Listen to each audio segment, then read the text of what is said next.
Wala pa kayo nakuha?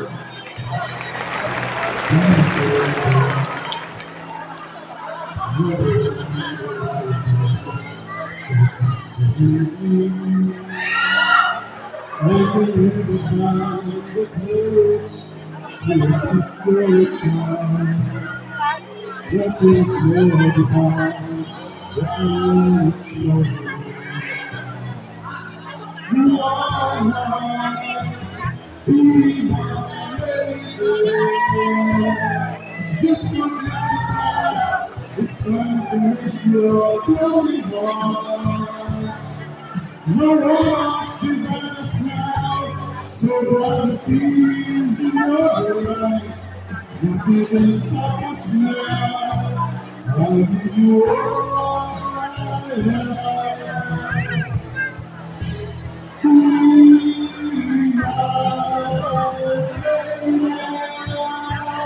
So let the sun shine in your heart and make a bright spark. Stay with me each night and day through the rest of my life.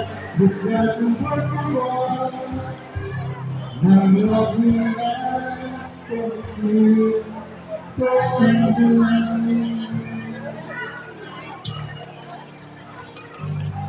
Just like the work of art, my love will last forever.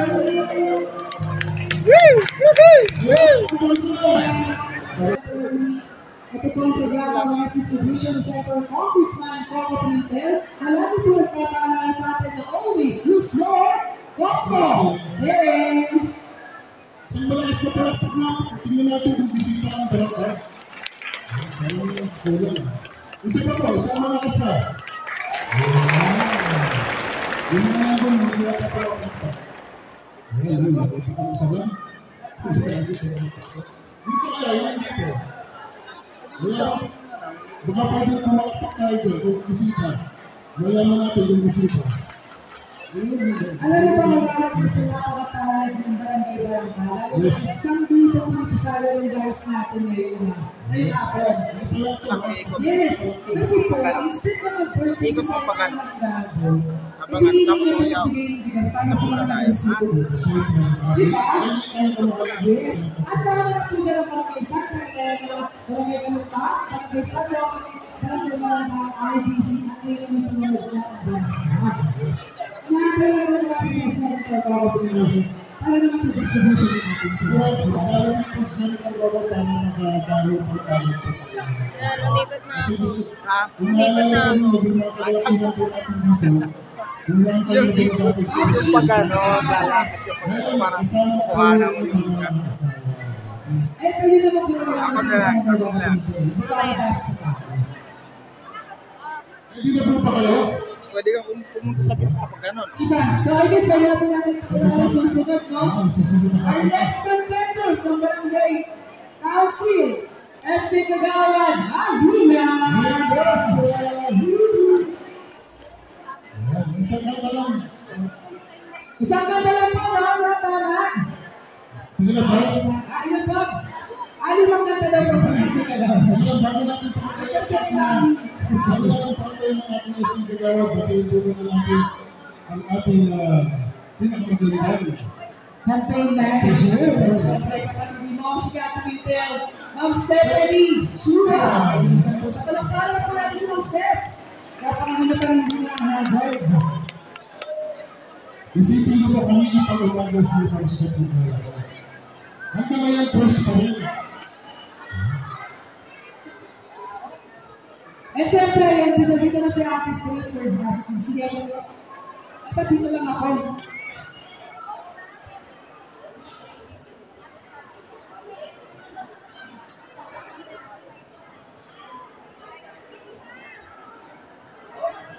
Good afternoon po sa inyo at magpapasalamat ng focus office na binigay mo po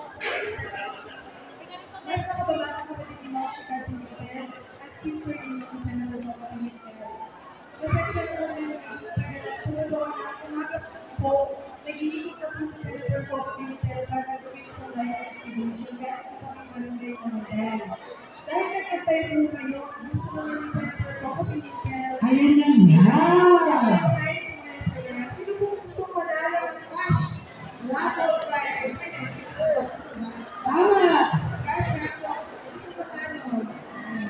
So kayo po, may bibigay po na pakbagdag sa inyo sa Senator Coco Pimentel.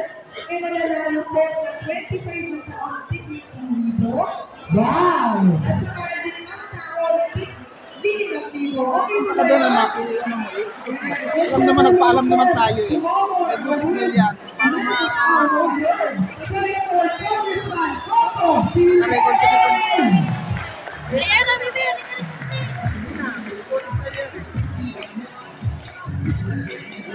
Ayun, nandiyan na si Senator Coco Pimentel. Once again, ipapaalala ko lang po na ang mga binigay po sa inyong staff ay nilagyan po ng numero at kayo po ay nagpa-register sa ating registration. Once again, mananalo po ng 20 katao ng 1,000 pesos at 5 katao po ng 5,000 pesos. Diba, saan ka ba? Meron ng bigas, meron pang cash prize. Ayan, syempre, ang po sa atin ng ating Senador Congressman Senator Coco Pimentel.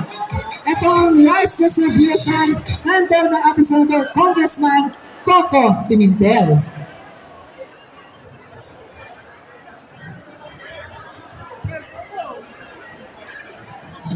Excited ba kayo kung sa pinalita ni Ma'am Steph? Yes. Pakita naman natin yung excitement natin sa pamamagitan ng isang malakas sa palakpak. Ayan. Parang hindi ko narinig yung announcer. Once again, di ba? Once again, ayan, syempre, bukod sa rice na maiuwi ng ating beneficiaries, maganda rin si Senator since birthday niya noong January 20. Ayan, pinili niya tayo makaselebrate at maganda sila ng cash prize. Kaway-kaway sa gusto ko tayo. Kagawad Ness, 20 katao na mananalo ng 1,000 piso. 20s. At 5 tao na mananalo ng 5,000 pesos. Oh. Diba? Siguraduhin lang natin na hawak natin yung mga stab natin, ha? Yes, ayan, paalala din natin sa ating mga beneficiaries. Huwag po natin iwawala yung ating staff kasi bukod sa raffle, ayan din po ay katibayan na kasali po kayo sa ating rice distribution today. Ngayon, pag natawag po yung number ninyo at nandun yung pangalan ninyo pero wala po kayo dito, ay sorry po, hindi po natin may bibigay yun. Kailangan po nandun po.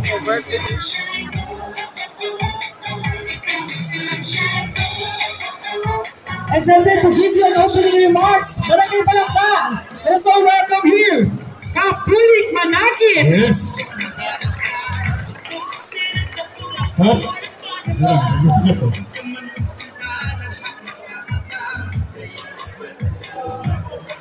Pwede ba natin tawagan si Cap Rohit dito sa Maripan?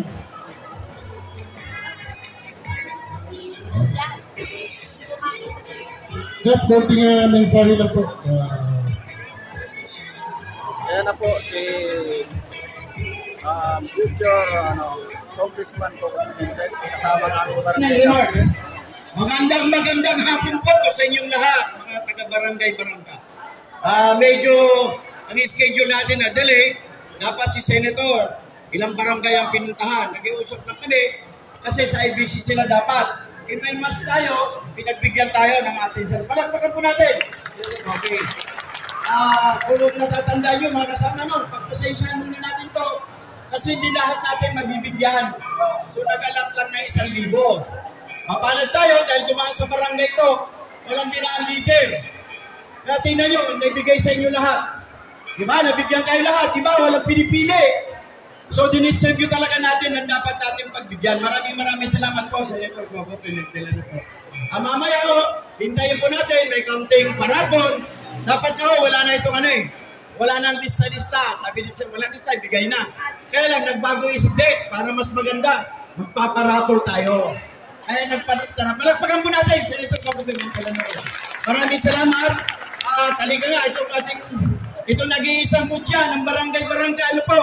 Yan, dapat lang. Kasama ni Senator Coco to. Ito lang kasamang po siya. Solid yan, para solid. hindi tayo malitaw. Ako nagigiusap, taga-barangay-barangka. Panahon na rin na maglagay tayo ng Magkaroon na tayo sa atin, sarili, taga-barangka. Ilang taon na. Adakyat sa city, nalulungkot po ako. Bilang kapitan ninyo, bilang tatay ninyo ng barangay. Ayan mo. Dapat may opisina ang konseho, taga-barangay-barangka. Yehey! Ang kiligin natin, ang sarili natin, mga kasama. Kasama ni Senator Coco Pimentel. Ano po, pagbigyan po natin si Senator Coco. Ang kapitan ninyo, ha? Hindi bumaliktad ang kapitan ninyo. Tama po, tama. Kaya sabi nga ni Senator Coco, palabra de honor. Tinangkilik natin, pinuportahan ko, nakita nyo naman. Sinasabi ko nga kay Senator Coco, inalaban ka namin kahit walang protesta. Mananalo tayo. Di ba, mga taga-barangay-barangka? Tandaan nyo mga kasama, iba yung may koneksyon. Iba po yung may koneksyon sa Kongreso sa Senado. Ano po, bigyan natin ng pagkakataon ang ating butihing senator. Hindi naman masama yun na paminsan-minsan umili tayo ng karapat-dapat. Lahat naman yan magagaling. Pero pagbigyan natin, sabi nga ng Senator Coco sa amin, kung ako may talagang gusto kong tumakbo sa bayan ng Marikina, senador pa siya, binugbog niya na ito ng proyekto. Binugbog na niya, binigay. Kaya lang, nagkataon talaga. Nagkataon na pinili siya para sa distrito 1. Siya na po papaliwanag mamaya. Ang pinapakiusap ko lang, ang ating mga konseho, Senator Coco, tangkiligin po natin Hindi natin sinabi ako tukwalag. Dahil ganit ako, hindi po. Pinili po ako nito. Inilagay ako kay Senator Coco. Nanindigan ako kay Senator Coco. Kaya panindigan nyo rin bilang tatay ng inyong barangay. Maraming salamat po. Magandang hapon po. Maraming salamat sa bulit panagin. At syempre, hindi na po natin patatagalin. Ang susunod na Congressman na Distrito 1, Senator Congressman Coco Pimentel. Magandang hapon po sa inyong lahat. Sabi ni Kap Bulik, may misa kaya hindi ko na rin masyadong nahamaan yung aking talumpati o mensahe sa inyo. Pero baka hindi nyo alam birthday ko. Kaya tayo nandito. Happy birthday! Happy birthday po! Birthday ko po noong January 20. Kaya sabi, ayan, alam mo naman ang advisor ko dito sa lungsod na Marikina, Kapitan Bulik, and of course, si Konsihal Aimee Mascarin. Sila nagpayo sa akin na imbis na mga magpa-party-party pa tayo ng mga maliliit na party, sabi niya, mamigay na lang tayo ng parang giveaway sa ating mga kababayan. So ito na po yung gagawin. Tapos, nakaisip din si Aimee, sila Steph na para may konting katuwaan din, may konting thrill. Kasi lahat kayo, sabi ni Kapitan, lahat makakatanggap ng bigas eh. Yes po. Para daw may thrill, meron din tayong paraffle. Yun! Baka na lang po yung, lang po yung parang laro sa bingo ba? Diba? Parang laro sa bingo, raffle. So yun po, idea po ni Consi Aimee Mascarin yan. So palakpakan natin si pagawad ninyo at nagiging konsihal ng lungsod ng Marikina dahil pagtutulungan natin at si Konsihal Aimee Mascarin. Kasama natin dito siyempre yung very supportive na Barangay Council, Kagawad Nestor Borja, Kagawad Jasper Almusera, and birthday boy, Kagawad Arvin De La Rosa. Ngayong araw mismo. Yes, Senator. So, yung 2 kilo dyan sa 5 kilo, galing yan kay Kagawad Arvin De La Rosa. Yan yung giveaway. Happy birthday po. 3 kilos sa akin, 2 kilos kanya. Total 5 kilos. Okay na, Arvin. Andito rin yung ating SK Chairperson, Naira Centeno. Naira, sa kaway. Ayan, andin ang kanyang SK Council. Yung mga kabataan natin, kailangan tulungan natin kasi sila ang kinabukasan ng ating bayan, ng ating barangay. So SK, mabigat ang inyong mga responsibilidad. Secretary Cara Carrascal, dito, Secretary, and of course, Treasurer Boyet Mascarinia, and mga mamshi and papshis ng Barangay Barangka. Welcome and sa lahat ng ating mga kababayan. So, mga kababayan, ito mga nagbibilang eh. Yung mga kandidato, binibilang pala nila. No, sabi nila, 106 days. Eleksyon na. 106 days. Ako naman, bilang ko, 5 buwan na lang. Bago na. Kasi bagong mandato na eh. Yung mga uupo sa City Hall, magpapatakbo ng City Hall, bagong mandato. Congressman, bagong mandato din. So, nasa sa kamay po natin yun. Okay? In 106 days, tapo'y magdidesisyon. Sino ang bibigyan natin ng mandato para magpatakbo ng City Hall, nasa councilor, vice mayor, tapos yung 2 congressmen sa distrito, yung isa district 1 dito, para tulungan ang City Hall. Alam ko naman po yung aking trabaho. Pag ako po ay palarin at bigyan nyo ng bitaan ninyo na maging representante ninyo, congressman sa district 1 ng lungsod ng Marikina, alam ko po yung trabaho ko. Alam ko na maging mambabatas at alam ko rin yung aking papel dito po sa pagpapaunlad sa lungsod ng Marikina. Hindi ko po sasapawan kung sino man ang nakaupo sa City Hall. Tutulungan lang po natin. Yan ang maganda. Kaya pagdating ng July 1, okay, July 1 na, ngayong taon, 2025 na eh. Baka hindi natin namamalayan, 2025 na. Mag-aanunsyo dapat ang City Hall sa mga liderato ng City Hall. Ano ang plano nyo sa pagpapaunlad sa lungsod ng Marikina? Kung ako ang magiging congressman, ako'y makikinig sa plano at sasabihin ko sa liderato natin sa Marikina, ano ang gusto nyong papel ko dyan sa plano ninyo? Ganyan po yung gagawin. Bakit po ganyan ang aking attitude? Kasi po, ako po, ang ama ko, si Senator Nene Pimentel, ang ama ng local government code. Kailangan respetuhin natin ang pagpapalakas ng local autonomy. Yung mga pinili ninyong mga councilor, vice mayor at mayor, gamitin natin talaga yung kokote natin kasi sila ang magpapatakbo ng ating lungsod. So ganun din yun pagdating sa barangay. Kaya kung ako ang magiging congressman ng District 1 ng lungsod ng Marikina, tatanungin ko rin ang ating barangay, Kapitan Bulik, Barangay Council, ano ang plano sa pagpapaunlad ng barangay-barangka? Next question, ano ang gusto mong papel ng congressman para makatulong sa plano ninyo sa pagpapaunlad ng barangay-barangka? Ganun lang po yun. Kaya kung makikita ninyo yung kilos pagbabago, bakit magkakaroon ng pagbabago?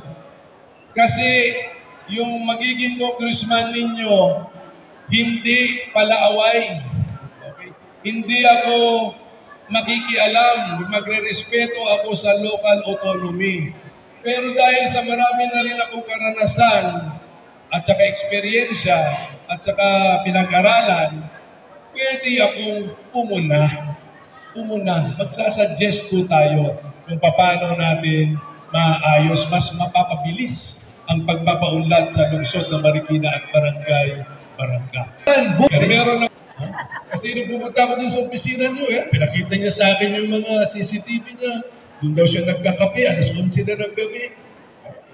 Ano to, Kapitan? Ano yun ang serbisyo publiko, marathon ito, marathon. Kailangan magpahinga ka din ng konti, Kapitan. Tulungan niyo si Kapitan, mga kagawad, tulungan natin si Kapitan makapagpahinga rin ng konti. Pero ganyan ang ating leader dito sa barangay-barangka. Kaya ako'y kumpiyansa. Kung ako'y maupong congressman sa Distrito 1, pagdating ng pagdala ng serbisyo, tulong, ayuda, konsultasyon, dito po sa barangka, sigurado magiging model ang ating sistema rito dahil kay Kapitan Bulik at saka sa kagawa.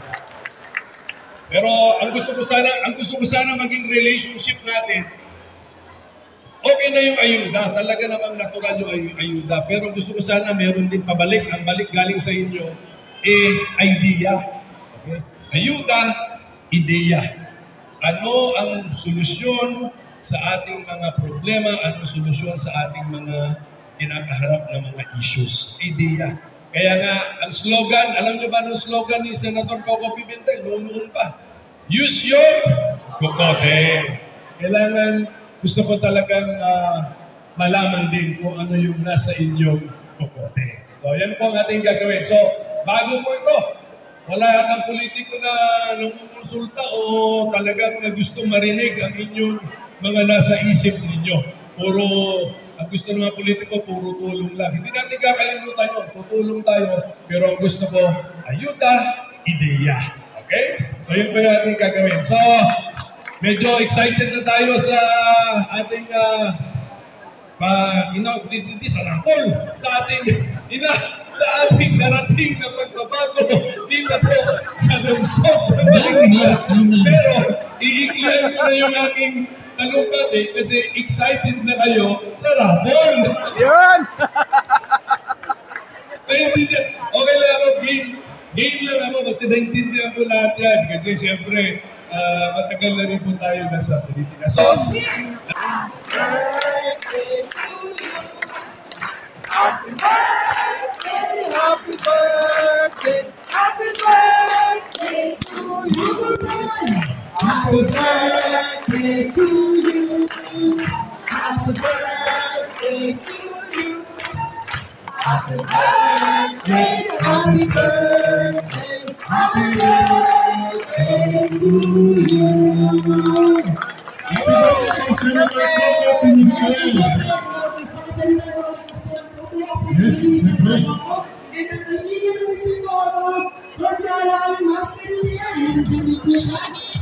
Isang picture na bago tayo mag-rapon.